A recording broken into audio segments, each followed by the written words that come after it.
Good morning. I don't know about you, but I am fed up of being indoors. So I'm going to do a bit of indoor gardening today. And let me swizz round. Neil says he's going to help me, so that's going to be fun. We need to get these ranunculus planted as a matter of urgency. I've got all your questions, so don't worry. I'm going to weave all the answers into the stories over the coming weeks. We've got loads to be cracking on with because we did have a very mild autumn, so the ranunculus and the anemones are further ahead than they were this time last year, so we're having to plant them a bit earlier. So that's exciting, isn't it?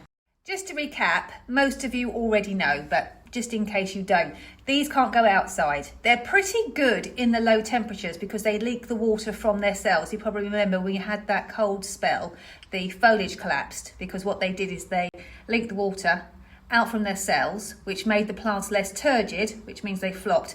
Hellebores do the same thing. Have you ever seen them completely and utterly collapse when it gets really cold, and then they revive literally as soon as the sun comes out? So that's what they do. So they're quite good in low temperatures, but they're no good if the frost actually touches them. So they've either got to be planted under cover or in pots, and the pots kept undercover. Obviously on a day like this, they'll be fine to go outside, but it's the freezing temperatures if the frost actually touches them.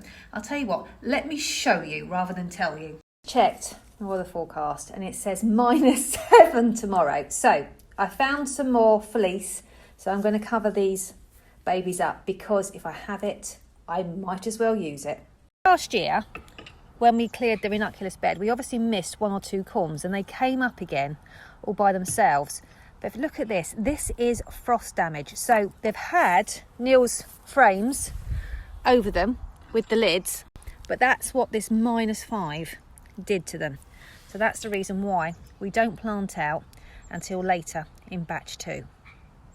Here is an anemone, and they are supposed to be good down to -10. We got down to -5, -6 here, and you can see that there is clear damage to the leaves.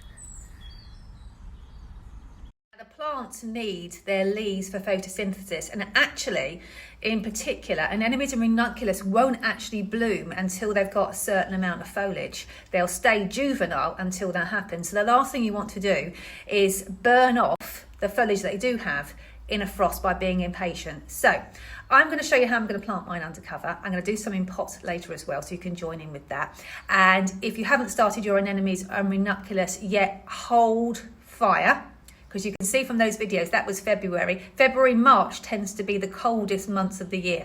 So we'll start our next batch that's going to be planted in the garden around the middle of February time. We will keep an eye on the weather. We will not start them if we're having a Baltic blast. But anyway, we're going to do it together, so I'll keep you in the loop. Just remembered we had a nice big new piece of EnviroMesh, which doesn't blow away like horticultural fleece does. So it's not pretty, but it's taken me just a couple of minutes, and that should stay put till the morning. These are the ranunculus, and these ones are right on the end. I think these ones are just catching it slightly. Can you see? This is cold damage on the leaves. But as we come in, they seem to be doing a lot better. So if we have to have a little buffer, then at least we know that. Maybe we can put something more hardy in its place for next year to protect these guys behind. If we're going to want to go outside again next year, we're going to have to rethink the protection on this very end. Maybe a bit of frost cloth rather than just EnviroMesh. We'll give that some thought. So it is an experiment. Let me turn you around so you can see. It is an experiment. Every garden is different and every winter is different.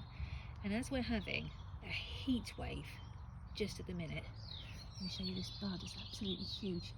I'm very grateful that we have these outside in the cool, where the polytunnel at the minute are feeling hot, hot, hot. So while you're deciding whether or not you want to risk planting your plants out in the garden with some fleece, I just wanted to show you what you're risking. So this is cold damage on the leaves. Now the leaves are damaged, so no amount of feeding is going to fix that. And then this is frost damage to the bud. So you can see that the petals in the centre have failed to form properly. I still think it looks beautiful, but that's what you're risking. So if you're going to plant them out in the garden, just be careful where you put them. This very end, everything inside is absolutely fine, but this one end is clearly a bit of a frost pocket, so I either need to not plant here next year or wrap it up a lot better. I expect once that bud opens it to look more like this. Can you see that the centre petals just haven't formed properly? You can see they're clearly just stunted and they haven't coloured up in the centre due to the frost damage. So I still think they look lovely, but that's all it is. It's just the cold, and you can see that one planting and the petals are absolutely fine. It was just because this is on the outside edge.